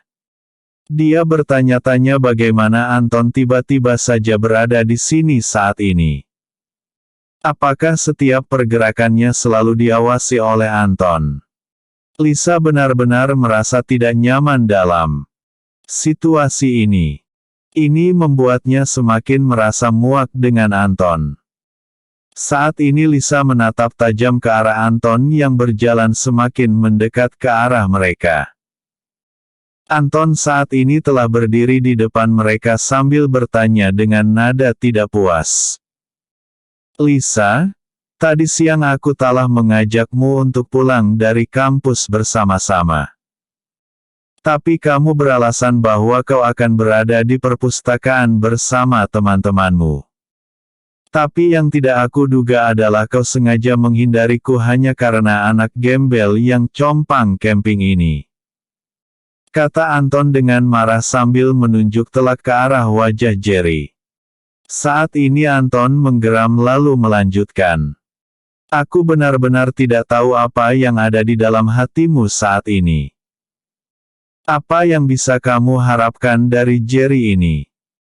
Dia tidak lebih dari seorang gembel yang untuk kuliah pun harus mengharapkan belas kasihan dari orang lain." Anton benar-benar sangat jengkel di hatinya kali ini. Awalnya dia ingin mengajak Lisa untuk sekedar berjalan-jalan menikmati Sabtu sore. Bagi kebanyakan anak muda, Sabtu sore adalah hari yang sangat dinantikan. Selain keesokan harinya adalah hari libur, selain itu malamnya adalah malam minggu. Dengan ini Anton sangat berharap agar bisa berdua dengan Lisa walau hanya sekedar jalan-jalan dan malamnya makan bersama di restoran mewah. Karena dia beranggapan bahwa restoran yang mewah sangat pantas untuk seorang gadis secantik Lisa. Sekaligus dia ingin meninggalkan kesan yang baik di hati Lisa. Namun yang tidak dia duga adalah, Lisa rela menolak niat baiknya hanya karena ingin berdua bersama Jerry. Bahkan dia benar-benar merasa telah dibohongi oleh Lisa dengan alasan bahwa dia akan berada di perpustakaan bersama teman-temannya untuk aktivitas belajar kelompok. Anton yang tetap tidak ingin menyerah begitu saja dengan sengaja kembali ke kampus. Tujuannya adalah perpustakaan. Begitu dia sampai di sana, dia tidak menemukan Lisa. Yang dia temukan adalah Jenny yang sibuk belajar, dan Rina yang sedang asik bercanda dengan Rico. Anton sempat menanyakan keberadaan Lisa kepada Rico. Tapi Rico hanya acuh tak acuh kepadanya. Dia yang saat itu merasa dongkol di hatinya sangat tidak senang dengan tanggapan dingin dari Rico kepadanya. Namun untuk memprovokasi Rico, dia sedikit takut. Karena dia tahu bahwa Rico adalah orang yang tidak bisa diperlakukan seperti Jerry. Tepat ketika hatinya sangat marah, kebetulan dia bertemu dengan Lisa yang sedang duduk berduaan dengan Jerry. Dapat dibayangkan bagaimana suasana hati Anton saat ini. Lisa yang sejak tadi hanya diam saja mulai merasa bahwa Anton terlalu berlebihan. Sambil memandang dengan sinis dia berkata, "Anton, sejak kapan aku harus melapor terlebih dahulu kepadamu atas apa yang akan aku lakukan? Aku akan kemana, dengan siapa, itu adalah urusanku dan aku peringatkan kepadamu bahwa aku bukan adik, bukan saudara dan bukan pacarmu. Kamu tidak berhak melarang aku. Aku bebas berteman dengan siapa saja," kata Lisa melepaskan kejengkelan di hatinya. Mendengar kata-kata Lisa yang cukup pedas di telinganya membuat Anton menggertakkan giginya. Tubuhnya saat ini seperti disengat listrik. Dengap kemarahan yang meluap dia mengepalkan tinjunya dan berkata, "Lisa, aku tidak memiliki niat buruk terhadapmu. Aku hanya tidak ingin kamu terlalu dekat dengan Jerry. Lihatlah dia. Lihat latar belakangnya. Apakah dia pantas berada berdampingan denganmu yang semua mahasiswa di kampus ini tahu siapa dirimu dan juga latar belakang keluargamu? Ini seperti langit dan kerak bumi jika dibandingkan dengan mahasiswa miskin seperti ini," kata Anton dengan arogan. Lalu Anton mengarahkan telunjuknya ke arah Jerry sambil berkata, "Dan kamu? Apakah kamu merasa cukup mampu untuk bersaing denganku? Kamu bahkan tidak pantas untuk sekedar menjadi pesuruhku," kata Anton lagi. Lisa yang melihat ujung telunjuk tangan Anton yang hanya beberapa senti lagi mengenai wajah Jerry segera menamparkan lengan Anton dan berteriak, "Anton! Aku tidak pernah bermimpi. Entah kesalahan apa yang telah aku perbuat sampai aku harus mengenal manusia yang begitu arogan seperti kamu. Apa kamu merasa bahwa kamu adalah orang yang paling kaya di Star Hill ini?" Sejujurnya Jerry lebih memiliki kepribadian dibandingkan dengan dirimu. Setidaknya walaupun Jerry ini miskin dan serba kekurangan, namun dia mampu berdiri di atas kakinya sendiri. Dia mampu sampai ke perguruan tinggi dan menjadi pelajar yang memiliki tingkat nilai di atas rata-rata. Sedangkan kamu hanya bisa berkoar-koar akan harta yang dimiliki oleh keluargamu. Itu adalah milik orang tuamu dan bukan hasil jerih payahmu. Aku secara pribadi masih sangat mengagumi sifat Jerry. Dia berangkat dari keluarga yang tidak mampu akan tetapi dia bisa sampai ke perguruan tinggi. Dan yang membuat dia istimewa adalah dia masuk ke universitas ini berkat prestasinya yang tinggi bahkan hanya dia satu-satunya mahasiswa yang langsung dihantar oleh gubernur dan wali kota ke kampus ini.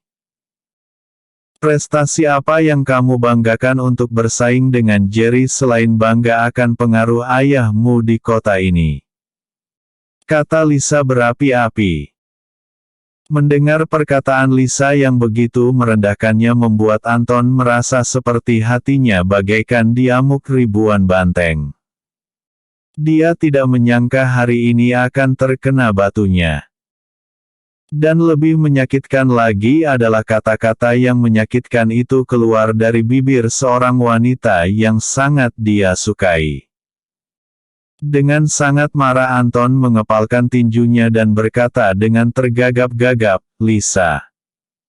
Kau. Hanya itu yang mampu diucapkan oleh Anton. Dia lalu menatap Jerry dengan tatapan permusuhan. Jerry yang sejak tadi hanya diam kini membuka suara dan berkata, "Anton, maafkan aku. Sebenarnya ini hanya salah faham. Memang tadi Lisa dan yang lainnya sedang belajar di perpustakaan. Akulah yang tidak tahu diri." Melihat Lisa sedang berjalan, aku memanggilnya dan mengajaknya untuk hanya sekedar berdialog tentang hal-hal yang dia pelajari. Aku yang miskin ini menang sangat sadar bahwa tidak seharusnya aku berada dekat-dekat dengan orang-orang kaya seperti kalian. Maafkan aku Anton. Aku harap kamu tidak akan menyalahkan Lisa lagi dan kalian bisa santai sekarang. Aku akan pergi dan tidak akan mengganggu kalian lagi," kata Jerry. Jerry yang merasa rendah diri segera berlalu pergi. Jauh di dalam hatinya, ia menyadari bahwa menghindari masalah dengan Anton adalah hal yang harus dia lakukan. Ini karena dia sudah cukup banyak merasakan kerugian diakibatkan oleh Anton dan kawan-kawan. Jadi, dia memilih untuk pergi meninggalkan mereka daripada dia tetap di tempat itu.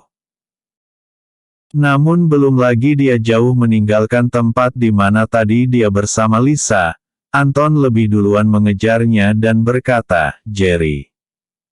Aku belum selesai denganmu. Kali ini kamu bisa menarik nafas lega, tapi percayalah bahwa tak lama lagi aku akan membuat perhitungan denganmu," kata Anton memberi ancaman kepada Jerry. Setelah mengucapkan kata-kata ancaman kepada Jerry, Anton berpura-pura tersenyum. Dia lalu menepuk pundak Jerry dengan ramah dan berkata, "Oke Jerry. Terima kasih atas pengertianmu. Dan hati-hati di jalan," kata Anton dengan suara sengaja dikeraskan dan dengan senyum terbaik yang pernah dia miliki. Dia terpaksa melakukan hal ini untuk mengelabui Lisa. Dia ingin agar Lisa berpikir bahwa dia telah menyadari tindakannya yang begitu arogan barusan. Lisa juga sedikit lega melihat sikap Anton yang telah melunak terhadap Jerry. Namun tidak demikian bagi Jerry. Dia tahu bahwa Anton hanya bersandiwara di hadapan Lisa. Sikapnya barusan hanyalah basa-basi. Walau bagaimanapun dia akan tetap berusaha dengan segenap kekuatan aktingnya untuk mengubah persepsi Lisa terhadapnya. Jika Lisa benar-benar memiliki penilaian buruk terhadapnya, maka kedepannya akan sangat sulit baginya untuk memenangkan hati Lisa. Andai itu terjadi, maka harapan untuk memiliki cinta Lisa hanyalah sebuah harapan kosong belaka. Jerry bukanlah orang bodoh. Dia tahu setiap detil tentang akal bulus yang dilancarkan Anton. Tapi dia benar-benar tidak mau menambah masalah. Jadi, dia hanya mengangguk, tersenyum sumbing dan segera berlalu pergi. Setelah Jerry pergi meninggalkan mereka, Anton segera memutar badan. Memandang ke arah Lisa dengan tersenyum yang dia rasa cukup manis. Iya, itu adalah senyum termanis miliknya. Walaupun di mata Lisa itu tidak lebih baik dari cengiran kuda. Anton menggosok-gosokkan telapak tangannya. Dengan nada lembut berkata, "Lisa, aku juga harus meminta maaf padamu. Aku tahu tidak seharusnya aku mengucapkan kata-kata yang kasar. Ini semua terjadi begitu saja. Sejujurnya tadi aku sangat cemburu padamu. Aku berharap kamu mau memaafkan aku," kata Anton dengan mimik wajah dibuat semenyesal mungkin. Lisa mengangguk dan tersenyum paksa. "Sudahlah. Lupakan saja. Oh ya, aku akan kembali ke perpustakaan untuk menemui Jenny dan Rina. Lalu kami akan pulang bersama," kata Lisa mencoba untuk menghindari Anton. Mendengar ini, Anton yang takut bahwa Lisa akan bertemu kembali dengan Jerry segera menawarkan diri untuk menemani. Lisa hanya mengangguk terpaksa atas tawaran dari Anton untuk menemaninya. Lalu mereka pun beranjak pergi meninggalkan taman untuk menuju perpustakaan. Malam itu di kamar asrama yang ditempati Jerry dan teman-temannya, terlihat Rico sedang menerima telepon dari ayahnya. Di telepon, ayahnya berkata bahwa sore ini ibunya telah mengalami keluhan tentang kesehatannya dan segera dilarikan ke rumah sakit. Mendengar kata-kata ayahnya yang mengatakan bahwa ibunya sedang sakit, membuat Rico yang sejak kembali dari perpustakaan sangat ceria langsung berubah drastis. Dia terlihat menjadi gugup. Dengan cepat dia melangkah keluar dari kamar menuju ke bagian teras asrama lalu bertanya kepada ayahnya. "Ayah, sejak kapan ibu mengalami masalah pada kesehatannya?" tanya Rico dengan dada berdebar-debar. Di seberang telepon ayahnya menjawab, "Sebenarnya ibumu telah lama mengalami penurunan kesehatan. Dia selalu merasakan sakit di bagian pinggang. Namun ketika ditanya, dia selalu mengatakan tidak ada apa-apa. Dan itu terjadi hampir setiap hari selama beberapa bulan belakangan ini. Kamu pasti sangat paham tentang ibumu. Dia tidak ingin membuat kami khawatir apalagi dia memikirkan pendidikanmu. Walau bagaimanapun, dia ingin kamu belajar dengan sungguh-sungguh. Jadi, untuk tidak menimbulkan kekhawatiran, dia selalu akan menyembunyikan penyakit yang dia derita," kata ayah Rico berbicara melalui sambungan telepon. Saat ini Rico benar-benar merasakan kegelisahan menghantui pikirannya. Dia tahu bahwa ibunya adalah wanita yang sangat kuat. Dia tidak akan mengatakan apapun selagi dia masih bisa menahannya. Namun jika ibunya telah masuk ke rumah sakit, maka dapat dipastikan bahwa penyakit ibunya benar-benar serius. Rico kembali bertanya kepada ayahnya. "Ayah, menurutmu apa sebenarnya penyakit yang diderita oleh ibu?" Saat ini di seberang telepon Rico mendengar suara tarikan nafas yang sangat berat namun tetap menjawab pertanyaan Rico. Saat ini ayah tidak bisa memastikan penyakit yang diderita oleh ibumu karena dokter baru saja melakukan pemeriksaan. Sekarang ini aku hanya bisa menebak dari apa yang biasa aku lihat tentang ibumu bahwa dia sering mengeluh kesakitan di bagian pinggang. Hal yang sangat mungkin adalah bahwa ibumu kemungkinan besar mengalami gagal ginjal, kata ayah Rico mengemukakan kekhawatirannya. Mendengar ini Rico sangat terkejut. Dia merasa seperti disambar petir. Dia tahu apa itu gagal ginjal. Di seberang sana ayahnya kembali berkata, "Rico, walau bagaimanapun ini hanyalah prediksi ayah saja. Kita masih harus menunggu hasil pemeriksaan dari pihak rumah sakit. Setelah itu kita baru bisa mengambil tindakan apa yang perlu kita lakukan," kata ayah Rico mencoba untuk sedikit meredam kekhawatiran Rico. Dia tahu bahwa Rico dan ibunya memiliki hubungan emosional yang kuat. Jadi, dia tidak ingin Rico kehilangan fokus terhadap pelajarannya. Ini karena dia sangat ingin agar anaknya itu bisa memusatkan perhatiannya ke pendidikan. Jika masalah ini membuat Rico terganggu, maka secara alami akan membuat nilai mata kuliahnya akan menurun. Bagi ayahnya, Rico adalah harapan untuk merubah nasib keluarga mereka ke depannya. Itulah sebabnya dia sangat menekankan agar Rico bisa lulus dari perguruan tinggi dengan nilai terbaik. Jika itu tercapai, maka akan mudah baginya untuk mencari pekerjaan. Saat ini Rico berkata kepada ayahnya, "Ayah, besok aku akan kembali ke rumah. Aku ingin melihat ibu dan mengetahui kondisinya saat ini. Kebetulan besok adalah hari Minggu. Dan aku akan berangkat subuh dari sini agar bisa sampai di rumah pukul 9. Kata Rico. Mendengar perkataan Rico ini sedikit membuat ayahnya khawatir. Apa yang ditakutinya akhirnya menjadi kenyataan. Jika Rico nekat kembali ke rumah mereka, dapat dipastikan akan berpengaruh terhadap pendidikannya. Namun di sisi lain dia juga mengerti akan kekhawatiran anaknya.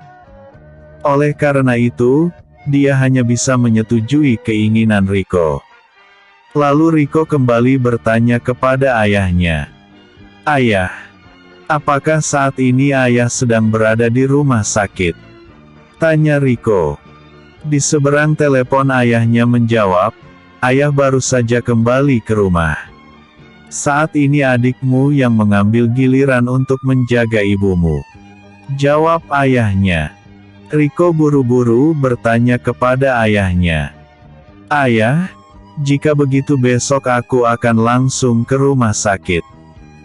Bisakah ayah mengatakan ibu dirawat di rumah sakit mana?" Tanya Rico ingin mengetahui di rumah sakit mana ibunya dirawat. Ayahnya menjawab, "Saat ini ibumu dirawat inap di rumah sakit rakyat di Country Home." Jawab sang ayah. "Oke ayah. Jika begitu, besok aku akan segera ke sana," kata Rico lalu mengakhiri panggilan telepon tersebut. Setelah menutup telepon, Rico dengan lemas menarik nafas dalam-dalam lalu melangkah untuk kembali ke kamarnya. Saat masuk ke kamar, dia melihat Daniel, Ryan dan Jerry sedang duduk bersama membicarakan sesuatu. Rico tidak tertarik untuk bergabung dengan mereka. Lalu tanpa banyak bicara, dia segera menuju ke tempat tidurnya untuk segera tidur agar besok dia bisa bangkit lebih awal agar tidak ketinggalan bus pertama jurusan Country Home. Saat itu tidak ada yang begitu memperdulikannya selain Jerry. Tapi Jerry tidak berusaha untuk bertanya. Dia mengira bahwa Rico paling hanya sedikit merasa lelah karena setiap sore harus belajar secara berkelompok dengan Rina dan teman-temannya. Bersambung. Episode sebelumnya. Pewaris yang hilang bab 09. Episode berikutnya. Pewaris yang hilang bab 11.